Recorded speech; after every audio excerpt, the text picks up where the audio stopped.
जय श्री कृष्ण दोस्तों। आज की इस वीडियो में हम लोग जानेंगे पुत्रदा एकादशी व्रत की कथा। श्रावण मास के शुक्ल पक्ष की एकादशी को पुत्रदा एकादशी व्रत मनाया जाता है। पद्म पुराण में इस एकादशी की महत्व को बहुत ही खास माना गया है। मान्यता है कि इस व्रत को करने से संतान की प्राप्ति होती है और जिन जो भी निसंतान दंपति है, अगर वो इस व्रत को करे तो उनको पुत्र रत्न की प्राप्ति होती है। और जिनके संतान है वो संतान की लंबी आयु, अच्छे स्वास्थ्य और उज्जवल भविष्य की कामना के साथ ये व्रत करते हैं। तो इस व्रत की कथा सुनने से पहले श्री हरि विष्णु, माता लक्ष्मी और लड्डू गोपाल जी को पूजा अर्चना करने के बाद, भोग प्रसाद आदि चढ़ाने के बाद हाथ में थोड़े से तिल और पुष्प लेकर के कथा हमें सुननी है। कथा इस प्रकार से है। द्वापर युग के आरंभ की बात है। महिष्मती नाम की एक नगरी थी। उसका राजा महिजित पुत्रहीन था, उसके कोई पुत्र नहीं था। पुत्र ना होने के कारण राजा बहुत दुखी रहता था। राजा बहुत ही धर्मात्मा था, धर्म परायण था। इस कारण प्रजा भी राजा के दुख से बहुत दुखी रहती थी। संयोग से राजा की सभा में एक बार लोमश ऋषि आए। उन्होंने राजा को दुखी देखकर कारण जानना चाहा। राजा से उन्होंने दुख का कारण पूछा। राजा ने सारा वृतांत ऋषि को सुना दिया।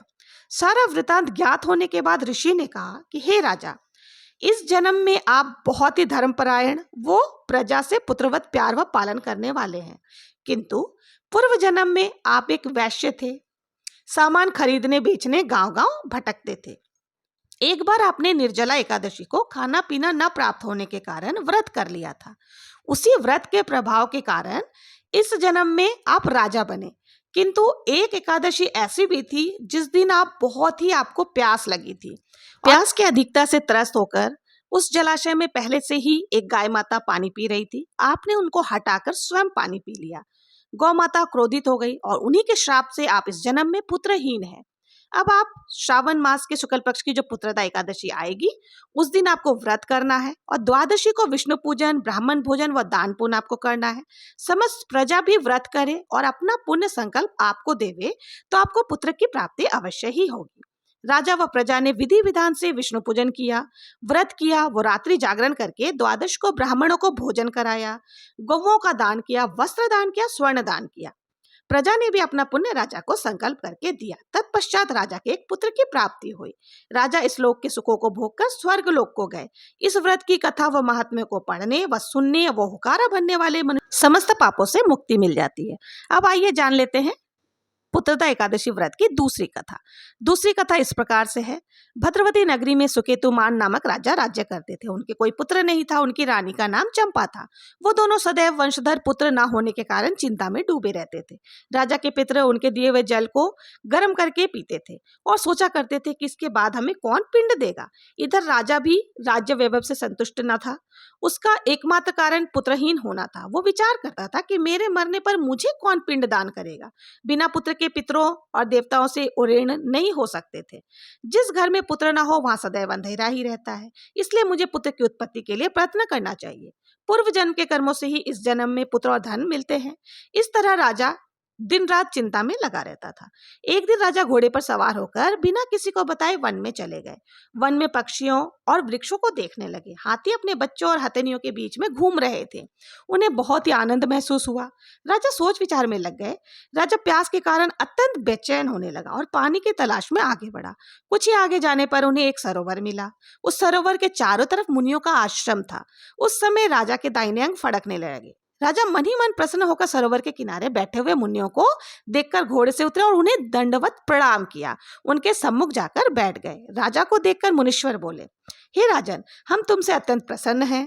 तुम इस जगह क्यों आए हो, सो कहो। राजा ने उनसे पूछा, हे मुनीश्वरों, आप कौन हैं और किस लिए यहाँ हैं? मुनि बोले, हे राजन, आज पुत्र की इच्छा करने वाले को संतान देने वाली पुत्रदा एकादशी है। हम लोग विश्वदेव हैं और इस सरोवर पर स्नान करने आए हैं। राजा बोले, हे मुनीश्वर, मेरे भी कोई पुत्र नहीं है। यदि आप मुझ पर प्रसन्न हो तो एक पुत्र का वरदान दीजिए। मुनि बोले, राजन, आज पुत्रदा एकादशी है, आप इसका व्रत करें भगवान की कृपा से आपको अवश्य ही पुत्र रत्न की प्राप्ति होगी। मुनि के वचनों के अनुसार राजा ने एकादशी का व्रत किया एवं द्वादशी को पारण किया और मुनियों को प्रणाम करके अंत में अपने महल में वापस आ गए। रानी ने गर्भ धारण कर लिया था। 9 महीने के पश्चात उसके एक पुत्र रत्न की प्राप्ति हुई। वो राजकुमार अत्यंत वीर, धनवान, यशस्वी और प्रजापालक हुआ। भगवान श्री कृष्ण बोले, युधिष्ठिर, पुत्र प्राप्ति के लिए पुत्रदा एकादशी का व्रत जरूर से करना चाहिए। जो मनुष्य इसका महात्म्य श्रवण व पठन करते हैं उनको स्वर्ग की प्राप्ति होती है। तो ये थी पुत्रदा एकादशी व्रत की कथा। इस कथा को सुनने मात्र से आपके समस्त मनोकामनाएं पूर्ण होती है। संतान संबंधी कोई भी परेशानी है वो दूर होती है। जिनके संतान नहीं है उनको संतान की प्राप्ति होती है, पुत्र रत्न की प्राप्ति होती है।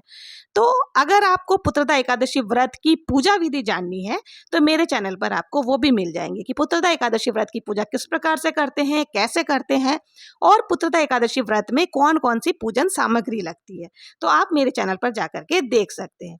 और अगर आपको मेरा ये वीडियो जरा भी पसंद आया हो, हेल्पफुल लगा हो, तो प्लीज मेरे चैनल को अगर अभी तक सब्सक्राइब नहीं किया है तो सब्सक्राइब कर लें। और हम औरतें घर में किस प्रकार से पूजा पाठ करती हैं वो भी आपको मेरे चैनल पर मिल जाएंगे। अगर आपको मेरा चैनल पसंद आया हो, मेरा वीडियो पसंद आया तो प्लीज मेरे चैनल को लाइक शेयर सब्सक्राइब कर दें।